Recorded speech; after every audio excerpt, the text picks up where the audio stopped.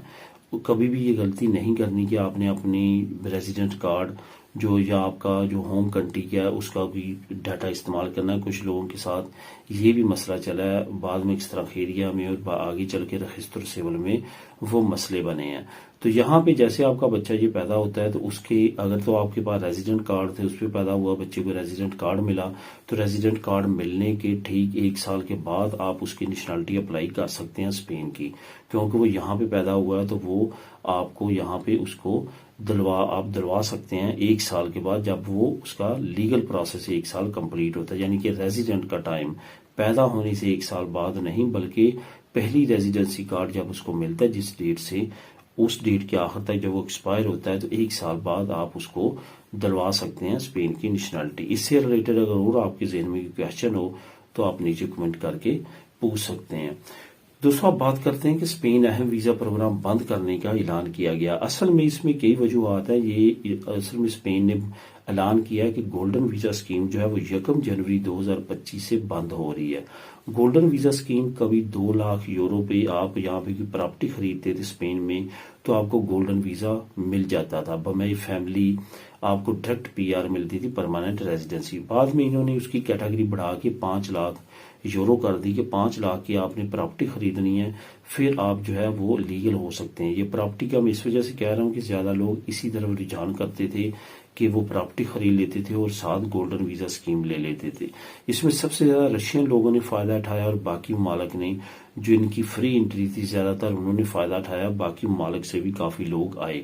اب کیونکہ اب بہت بڑا کرائسس ہے، ریزیڈنشیل کرائسس ہے، اسپین میں بھی بہت زیادہ بڑھ چکا ہے، تو اب اسپین کی حکومت نے 1 جنوری 2025 کو اس کو مکمل طور پہ بند کرنے کا اعلان کیا کہ گولڈن ویزا اسکیم یعنی کہ P R direct by investment بند کرنے جا رہی ہے حکومت۔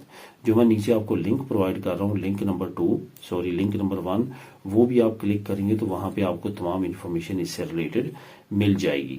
اب دوستوں بات کرتے ہیں کہ اہم پروگرام میں فیملی ویزا کو ملی ایک بڑی رعایت۔ اصل میں یہ رعایت کیا ہے؟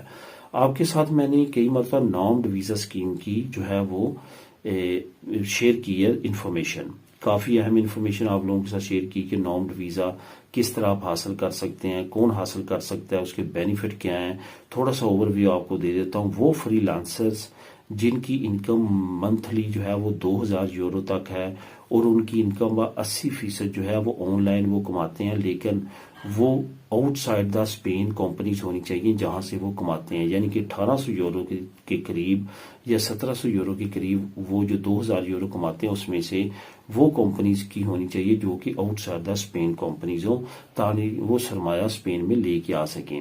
ان کے لیے یہ اسکیم لانچ کی گئی ہے ٹیکنالوجی کے لوگوں کے لیے کہ وہ نارمڈ ویزا پہ یہاں پہ آ سکتے ہیں اور کام کر سکتے ہیں۔ ان کو بھی ڈائریکٹ گولڈن ویزا کی اسکیم کی طرح ڈائریکٹ ان کو پی آر ملے گی، ان کو اور بمائے ان کی فیملی کو۔ پہلے ان کی فیملی میں جو ان کا پارٹنر ہوتا تھا اس کو کام کی اجازت نہیں تھی، لیکن اب ریسنٹلی اس ویزا میں اب فیملی کو ایڈ کر کے اس کو پرمیشن دے دی گئی ہے کام کی، اب وہ کام بھی کر سکتے ہیں۔ یہ ایک بڑی اپرچونٹی ہے جو کہ فیملیز کو دی گئی ہے۔ اس کی مزید ڈیٹیل آپ نیچے لنک کو کلک کر کے ریڈ کر سکتے ہیں۔ اب دوستوں آخر میں بات کرتے ہیں ڈرائیور لائسنس کی۔ ڈرائیور لائسنس ایکسترمادورا ایک پروونس ہے اسپین کی، اس نے ایک بہت بڑی اہم اناؤنسمنٹ کی ہے جس میں ڈرائیور لائسنس میں 3 کیٹیگریز کو امداد دینے کا اعلان کیا ہے۔ نمبر 1 بی لائسنس کے لیے 600 یورو کی امداد کی اناؤنسمنٹ کی گئی ہے، اور اس کے بعد کمیون ود ریمول کی اور وداؤٹ ریمول کی کے لیے امداد کی اناؤنسمنٹ کی گئی ہے 1300 یورو. اس کے بعد ڈی لائسنس یعنی کہ بس کا لائسنس جو ہے اس کے لیے امداد کی اناؤنسمنٹ کی گئی ہے 1500 یورو. جو ہماری کمیونٹی کے لوگ کا یہ جو پروونس ایکسٹریمادورا میں رہتے ہیں وہاں پہ وہ جا کے اپنی متعلقہ جو ان کی سبڈیلیگاسیون ایکسٹریمادورا ہے وہاں پہ یہ تمام انفارمیشن لے سکتے ہیں. اس کے بعد جو نیچے میں لنک دے رہا ہوں لنک نمبر 3 وہاں پہ بھی آپ کلک کر کے تمام انفارمیشن لے سکتے ہیں اور اس اسکیم سے فائدہ اٹھا سکتے ہیں. کافی اہم اسکیم ہے, لازمی طور پہ اس سے فائدہ اٹھائیں. ملیں گے نیکسٹ ویڈیو میں نئی اپڈیٹس کے ساتھ. اللہ حافظ.